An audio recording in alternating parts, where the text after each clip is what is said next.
ल हजुरहरू हेर्न सक्नुहुनेछ यो सबै फोहोर अन्डरग्राउन्ड वाटर रिजर्भ ट्याङ्कको फोहोर हो। यो हामी अहिले अन्डरग्राउन्ड वाटर रिजर्भ ट्याङ्क चाहिँ सफा र क्लिन गरिरहेको। यस्तै हजुरहरूको घर, अफिस, होटल, हाउसिङ, अपार्टमेन्टमा अन्डरग्राउन्ड वाटर रिजर्भ ट्याङ्क सफा र क्लिन गर्नु परेमा हाम्रो जेपी एसीटेक प्राइभेट लिमिटेडलाई हजुरहरूले सम्झिनु होला।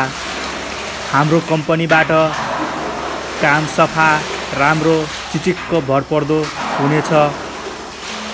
ल यस्तै चाहिँ ट्याङ्की सफा र क्लिन गर्नु परेमा हाम्रो जेपी एसीटेक प्राइभेट लिमिटेडलाई हजुरहरूले सम्झिनु होला।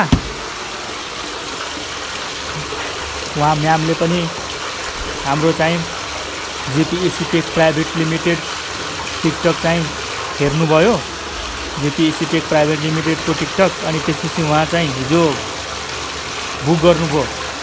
लौ भाइ मेरो पनि अन्डरग्राउन्ड रिजर्भ ट्याङ्क र रकटप वाटर ट्याङ्क चाहिँ भइसकेछ, लगभग 2-2.5 वर्ष भइसकेछ। आएर मेरो पनि तपाईँको सफा र क्लिन गरिदिनुपर्छ। त्यसपछि हामी चाहिँ गएर उहाँको चाहिँ पुरै सफा गरिदिएको। हेर्नु त तपाईँको त्यो कान्छो भाइले टक्क मजाले पुरै चाहिँ चिटिक्क पराले सफा गरिरहेछ। ल हेर्नु त हाम्रो चाहिँ पुरै मेसिन गनले चाहिँ पुरै सफा गरिरहेको। ल हजुरहरू हेर्नु त मजाले। ल पुरै चाहिँ चिटिक्क भइसकेछ। यस्तै चाहिँ अन्डरग्राउन्ड वाटर चाहिँ रिजर्भ ट्याङ्क र रकटप वाटर ट्याङ्क चाहिँ क्लिन गर्नु